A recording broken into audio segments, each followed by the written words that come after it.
Next, ויהי בשלח פרעה את העם ולא נחם אלוהים דרך ארץ פלישתים כי קרובו כי אמר אלוהים פן ינחם העם בראותה מלחמה ושבו מצרימה. says Rashi, ויהי בשלח פרעה ולא נחם ולא נהגם. What is לא נחם? God did not נחם. שואל אותו נחם. So Rashi says לא נהגם. God was guiding them when they left Egypt. It says the guidance were not taking them through Eretz Pelishtim. Why? כמו לך נחה את העם, כי קרוב הוא. Says why they should have go to Eretz Pelishtim. Says because Eretz Pelishtim was very quick. Egypt, Pelishtim, Israel. It's the diagonal. It's the quickest way to go. Egypt, through Pelishtim, right away to Eretz Israel. It was very quick. The Torah says that Hashem did not want to do that. Why? כי קרובה היא עדיין אותה שבועה שנשבע אברהם אבינו לאלימלך פלישתים אם תשקול לענייני ונכדי ועדיין נכדו של אבימלך הוא היה קיים ולא הגיע שעתם של ישראל לכבוש ארצו מידם. It says if the Jewish people will have to cross through Pelishtim, there will be a fight. And that fight, why are you going through my place? If it will be a fight, he says, the Jewish people will fight the grandchild of Avimelech. If you remember, Abraham Avinu swore to Avimelech that we make a peace, no peace, there's another word. Treaty, that's the word. They made a treaty that you, your kids, your grandkids, our kids and our grandkids will not fight. The treaty was for 3 generations. And Abraham Avinu's side was continuing all the way down. All the way to when? To Shimshon HaGibor. Abraham Avinu's side, his descendants, did not attack Pelishtim. Until Pelishtim broke the treaty, they started attacking, then Hashem sent Shimshon on them and he knocked down all of them, 3,000 people in the building and all Das Vidanya.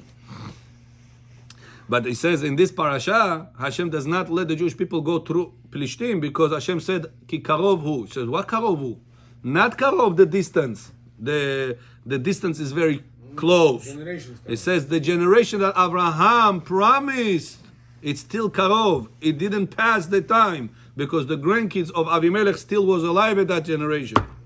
And Abraham was promising that they will not fight. If I will let the Jewish people go through there, maybe they will have a fight right now. So then Abraham violation, the Shvu'ah will be nullified, will be broken right now.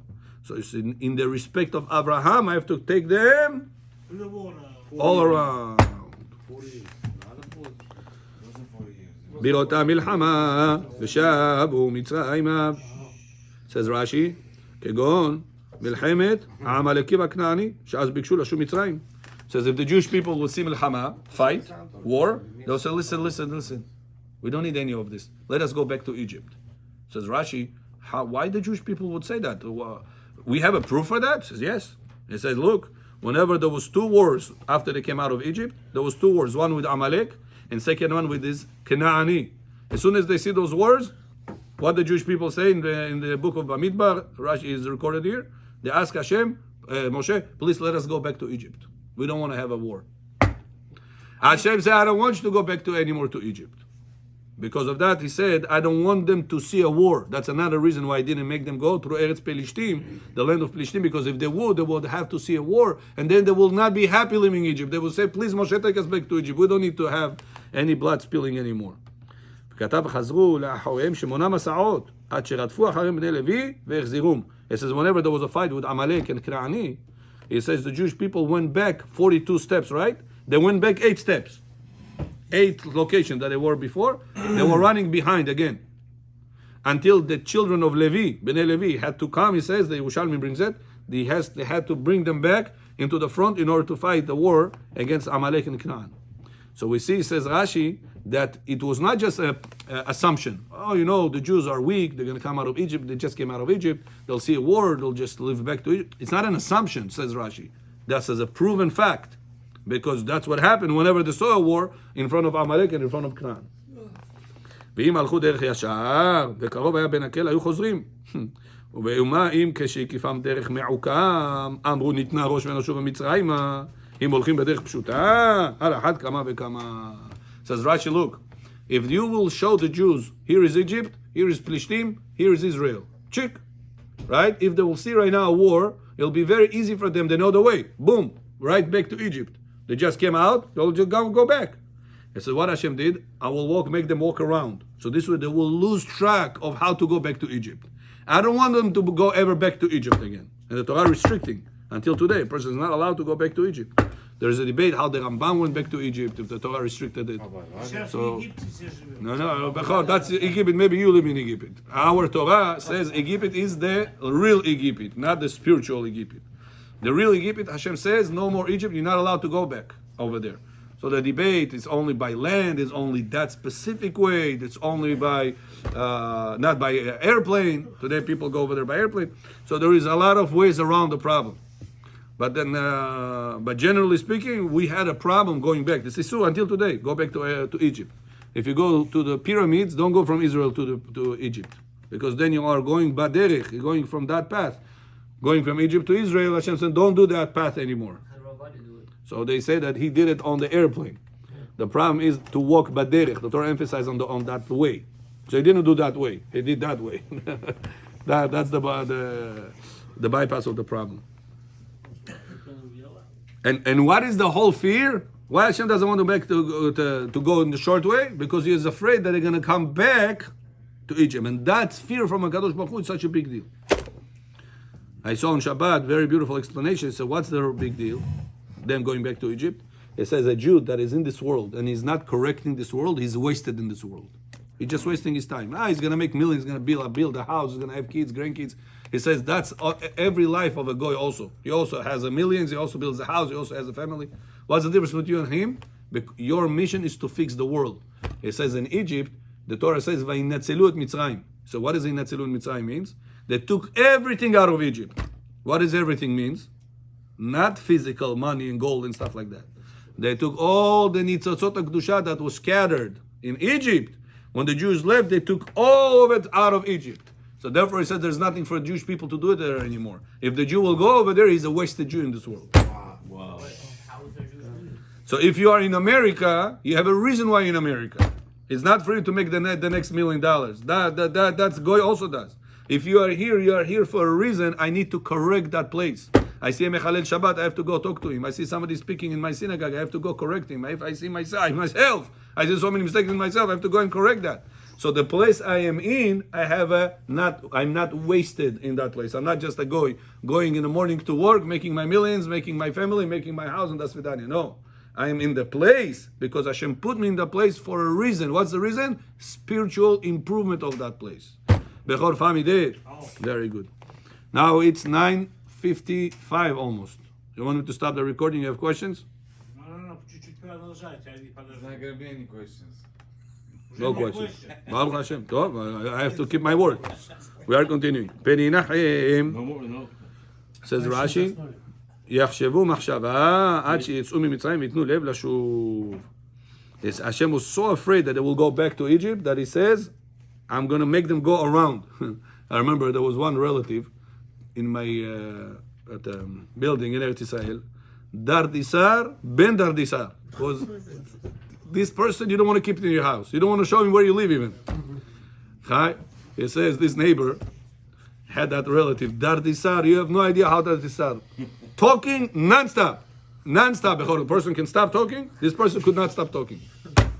So his babulia said, listen, his babulia said to this guy, he said, listen, this friend of mine coming, I'm embarrassed to say no for her not to come. But whenever you're going to take her from the bus stop, don't show her from the bus stop right away to our house. Take her 3 different routes, like this, and then bring it home. Right? This guy does it. Now this old babulia comes. She's the friend of her. She says, listen, your babulia told me that your house from the bus stop is very close. We're walking already half an hour. Where is your house? She said, well, we soon coming over there. When they brought to babulia, I said, babulia, she asked, did you do what I told you? I said, babulia, half an hour I'm circling her around the neighborhood that she should not remember your house anymore. You got rid of your Dardisar for next time. She's not going to come anymore. She's too tired walking. So that was Kadosh Baruch Hu's plan. Hashem said, I'm going to take the Jews all around like that because I don't want them to go back to that address, Nasavaitza, Egypt.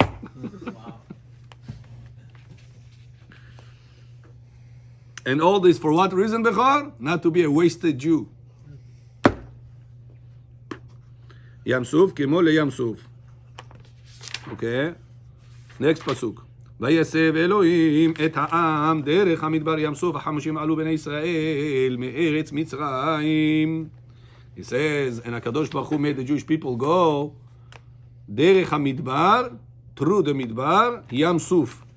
Says Rashi, what do you mean ים סוף?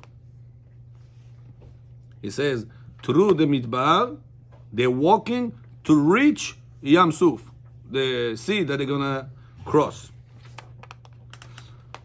V'chamushim, and by the way, Bechor, why Yam Suf called Yam Suf? Do you know?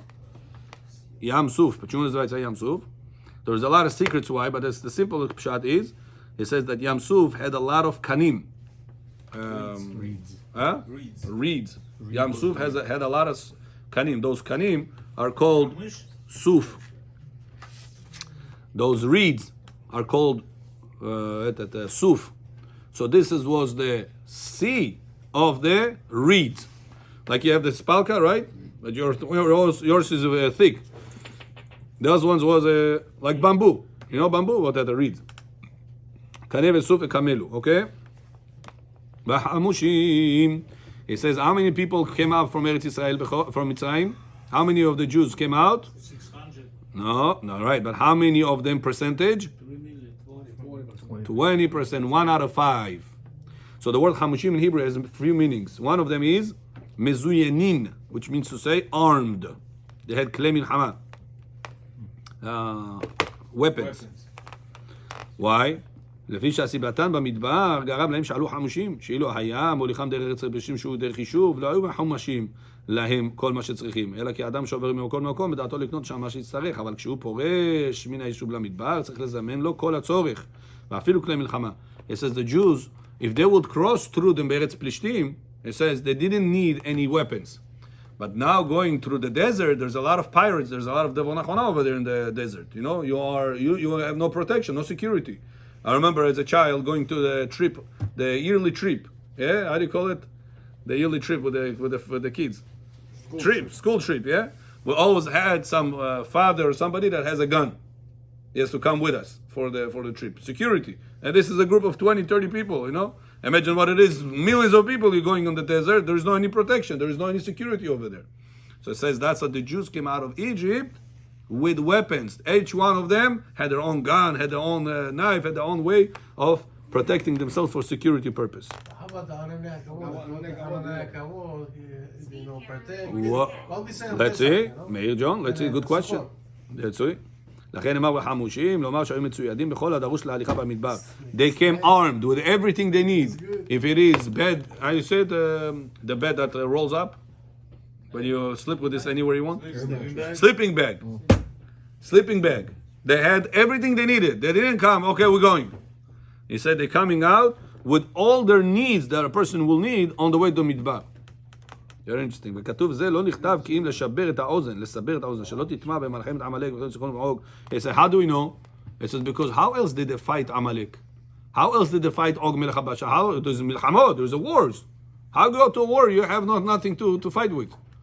So it says, must be, Mechana Elem Kli Zayin. Where did they have all these weapons in order to fight the enemy? Soldiers. So Yikum Israel B'Cherev, and the Torah writes that they killed them with Cherev, with swords. Where they had swords from? Must be, it says that they take them out from Mitzrayim. כן, הוא אומר, ואתם תעברו חמושים. That's one explanation of what does it mean, חמושים. חמושים means armed. There's another explanation that חמושים is from the word חמש. חמש in Hebrew, 5. וחמושים, 1 out of 5. To tell you 80% of the Jewish people died. When did they die? Makat Choshech. And there is a reason why he died in Makat Choshech. Beli Neder, if you remind me on Shabbat morning, Chagai, Beli Neder, I'll tell you the secrets of it. It's a very interesting answer. Huh? Tomorrow. Shabbat morning, if tomorrow, I'll tell tomorrow. If it's going to be tomorrow, if you don't have Torah, you're in darkness. That's it. Okay, there's a very interesting secret why it happened this way. But he says, Bishloshet Yemei HaAfilah. He says, and the same thing Bechor going to be in the end of days. Not everybody going to make it. הן גאלתי אתכם אחרית כראשית. I will redeem you at the end as I redeemed you At the beginning, how many was redeemed? 20% out of 100. 80 pasvidanya ushli bechol Where is yom. this? Where is this one? We're reading it in the Keter. Ho Eloheinu, ho Avinu, ho Malkeinu, Moshienu, ho Yoshienu, v'galenu shenit v'yashminu v'rachamav le'nei kol chai le'emor, en ga'alti etchem, acharit kereshit. I will redeem you at the end of days, as I redeemed you at the beginning of days, which was the days of Egypt. That's how a person have to have a strong emunah. As Bechor says, prepare himself for Mashiach, because when it's going to come, Bechor, it's going to suddenly come. Vayanachos is going to come. We all should be prepared for that. Baruch.